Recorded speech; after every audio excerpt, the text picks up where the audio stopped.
Chapter 3. Building. Mumbo Jumbo. From his neatly kept clothes to his shoeless hairy feet, and his constant desire for food. This time he would be a hobbit. He had looked high and low for the perfect place to make camp and start building, and fortunately, he found the perfect spot. A small rock formation on the edge of a shallow lake, making himself neighbors with two of his best friends, Scar and Grian. Hobbits never much cared for working. They were more the type of creature that would like to sit inside with some ale, a snack, and a good book. However, Mumbo had adapted the role to fit his interests.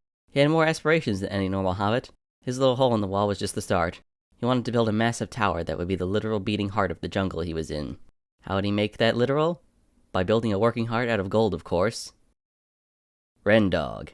Ren was excited for this adventure. He had just settled outside the jungle where his friends would be living, and he knew exactly what he wanted to build this time. A series of recreations from his favorite franchise, Star Wars. He would build a cantina, a Jawa crawler, Darth Vader's castle, and many more hidden details and Easter eggs. But that would require a lot of materials. X-I Zoomavoid. X couldn't focus on his base right now. As the longest-serving hermit, the others looked to him for the only type of leadership they had ever known. Although Grian was rapidly rising the ranks. He had good ideas, when he wasn't causing trouble, and X was sure to keep an eye on him. For the time being, X was focusing on a project that all the hermits could use, the shopping district. The hermits did this every time without fail. It was a spot in the world where they could build up stores dedicated to specific items, be it sand, rockets, dirt. It would save time if you needed materials for a big build, and X believed he found the perfect spot. Close to the center of the world there was a massive mushroom island. These islands were unique because no matter how dark it got, not a single monster would emerge, above or below.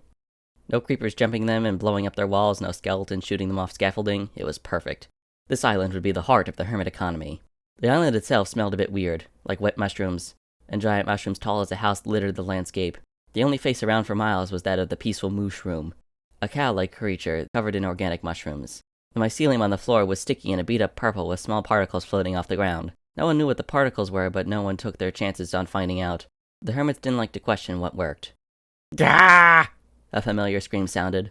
X ran to the source, over a hill, just to see B-dubs materialize before his eyes. B-dubs, are you okay? X asked. Yeah, a creeper got me. X wondered how B-dubs could miss a creeper sneaking up on him with his enormous round eyes and pupils that could block out the sun. X always wondered if B-dubs was on something. He talked fast and built faster. Blew up my bed too. Now I gotta walk all the way back, B-dubs proclaimed furiously. We'll get those elytras soon enough, responded X. We better, because I cannot take much more of this. B-dubs moved to dive into the ocean before stopping himself and turning back to X. Did you hear about that monster that attacked the newbies? He asked. X considered answering truthfully. He had heard about the attack, but at the same time he wanted to get every hermit's unbiased opinion about the situation. Although if he lied, that might risk the hermit thinking he was caught unaware or incompetent somehow. After all, this monster was like nothing they had ever seen before. In the end, he decided it was worth the risk. No, he lied. What happened? B-dubs quickly recounted his experience and described the monster as best he could to X. It was huge, he proclaimed, and it looked like it could control other monsters. B-dubs didn't give X any new information. He had already heard about the description of the monster army from Cleo.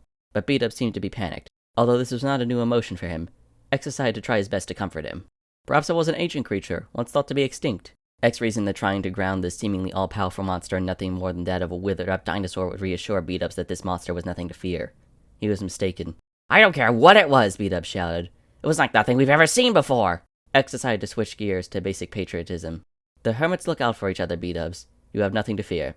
I hope you're right, B-dubs said more calmly. B-dubs then promptly dove into the ocean and set out on the journey of reclaiming his stuff he lost when he died. Death was never a concern for the hermits. If a zombie or skeleton managed to strike a fatal blow, they would simply wake up in their beds moments later as if nothing had ever happened. If they hadn't recently made a bed to sleep in or had slept in a bed that was broken, they would materialize closer to the center of the world than their previous body would disintegrate. The real challenge came when they had to find their missing belongings without any tools or armor. X made sure to note to himself that he should build something to help any reborn hermits. A small base with loner armor would do, and a few spare elytras, a pair of wings that would allow them to fly with the aid of rockets, once they finally opened the end. But first he would have to get to work on the starter base. Nightlight. Light wanted to live in a giant wooden heart, with wheels. She wanted a heart-shaped car. She hadn't made her flag yet. Every time she went near that pink sheep, she got flashes of that creature attacking her and Beth. She couldn't bear to see Beth in pain like that. She didn't even know where her desire to attack the beast came from. All she could remember was its horrible scream when it was burning, along with those startling words. Feed me! Light shuddered as she hugged her arms. She couldn't think about it anymore. Just the thought of that creature's voice haunted her mind, and it was enough to make her feel like the beast was still right behind her. She needed to think of something else. She reflected on meeting Beth for the first time. She was backed into the wall of a cave by 3 creepers. They were all about to explode and kill her when Beth showed up out of nowhere and rammed her shield into the 3 monsters. They all exploded, but her shield protected them both from the blast. Beth slowly turned to Light and asked her, "Are you okay?" Light was not okay. She couldn't stop blushing. She took off her helmet and tried to use it to hide her red cheeks. "Yes?" Light murmured. She was instantly awestruck by the beautiful woman in front of her. The low torchlight reflected in Beth's sweat-glazed dark skin. Her helmet barely fit over her puffy black hair. What Light had at that time was a crush. It only took 3 months for it to turn to love.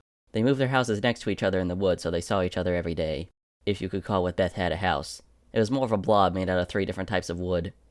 She didn't understand building pallets, and Light found it adorable. Light was the builder in the duo. She loved creating massive builds, of course, but she found the best things came in cute small packages. Like Beth. What was she thinking? Beth was taller than her. Has she even infested her building thoughts now? This probably wasn't healthy. "Hey." Beth's soft, gentle voice interrupted Light's thoughts. She wasn't startled, instead she just found herself reassured. Beth walked up to her, now dressed in mostly diamond armor. She twirled an iron sword in her hand. She only twirled a sword when she was nervous. Was she still traumatized by the monster attack last night? Was she making her nervous? Wait, it was her turn to speak. "I love you," is what Light wanted to say, but she was too chicken. Instead, she opted for the more simple, "Hi." "You summoned me?" Oh no, did Light disturb Beth? Was she asleep? Was she building her house? Was she mad at her? Light decided to play it cool until she could pick up more signals. "Can you help me with my base? You know I'm no good with building. I need your help collecting materials. I want to live in a big red heart on wheels." "That sounds almost as cute as you are," Beth remarked. Light started blushing. Was she flirting with her? No, her luck was never that good. She was probably just saying it as a joke. "I want to make the heart red, so I need crimson wood," Light said. "The Nether," Beth responded fearfully. The Nether was a realm most foreign and could only be accessed by portals of obsidian perfectly placed in a circle and lit on fire. Fortunately, Light had one stashed nearby. "I have a portal. I just need—" "Your classic bodyguard best friend?" "Yes, please." "No problem." Beth seemed excited at the prospect of another trip, which almost gave Light the reassurance she needed to jump through that portal face first. "All right," said Light. "Let's go on an adventure." Doc M77. Doc examined a small clearing. He ran his hand across his goat horns. He would mine out under this area using a massive TNT duplicating machine. He would make a fortune out of all the ores he would unveil. That's what he would sell this time. Ore. Grian. Grian was dismayed to see his good friend Mumbo's base for the first time. It was also a hobbit hole. Grian had not become a hobbit this time, but he did manage to build a quaint little hobbit hole for himself on the side of the jungle. Grian wouldn't tolerate a copycat in his neck of the woods. This called for a prank. Why shouldn't the 2 hobbit holes be connected? Grian thought to himself. After all, me hobbit hole, Sue hobbit hole. Grian began to dig. For hours, with nothing but torches on his walls to light the way, he dug and dug. Swing after swing, he mined out lump of stone after lump of stone. But it wasn't enough to dig a tunnel. It had to be decorated. What was Grian thinking? He had unenchanted iron tools. Digging and then decorating out a full tunnel would be impossible with such bare-bones equipment. And yet he did it anyway. A beautiful, albeit simple pattern of birch walls with dark plank supports and a torch every few blocks to keep the monsters away. It was a masterpiece. Or at least Grian thought so. Along the center of the tunnel, he laid down the necessary track for a minecart for him to ride in. Otherwise, it would be a long walk. The day came to test the intrusion of privacy he had made, so he rode the minecart along the rail all the way to a secret room he had carved out on the back of Mumbo Jumbo's base. He was behind a wall that was holding up Mumbo's nether portal.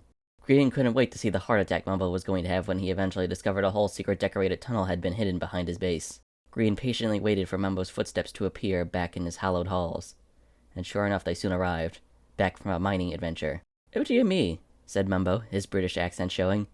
"Where am I supposed to store all my valuables?" It appeared to have been a very successful mining adventure. Grian quietly used his shovel to mine out part of the dirt that made up the back wall and tried to look through the purple swirling haze that was the nether portal. He could see Mumbo offloading tons of diamonds into one of his chests, but more importantly, a truckload of redstone.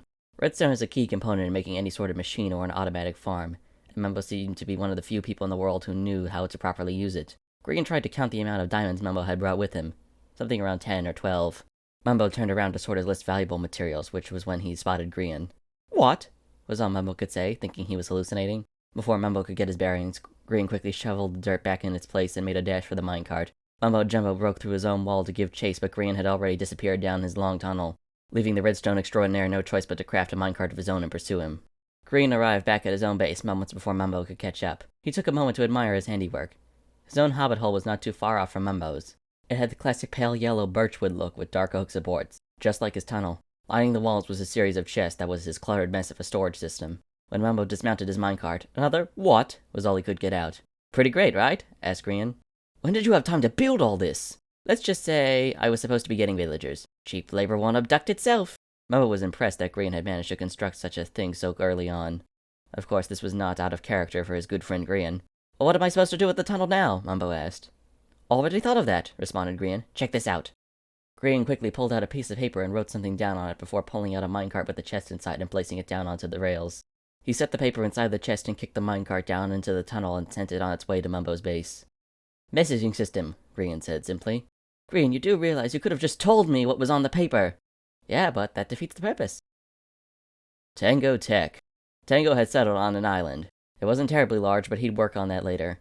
For now, it would do. He knew what his goals were this time. He'd always had an appreciation for old rubber hose cartoons. The ones where physics were never a concern. Classic movies like Who Framed Roger Rabbit would be an inspiration for him. He wanted to build a town of cartoon buildings. Could this be done? Who knows? It was going to be fun to try. There was also something else bugging him. Deep in the back of his mind. Mumbo Jumbo. Everyone always claimed that Mumbo was the greatest redstoner, that he was the king of it. Well, Tango wanted to show them that it was he who was the best. He wouldn't just build a base that would defy the laws of physics. He would build a game, the greatest game Hermitkind had ever known, and it would be called Decked Out. The Abyss. I hunger, and you will feed me. Feed me! Feed me! Feed me! Error.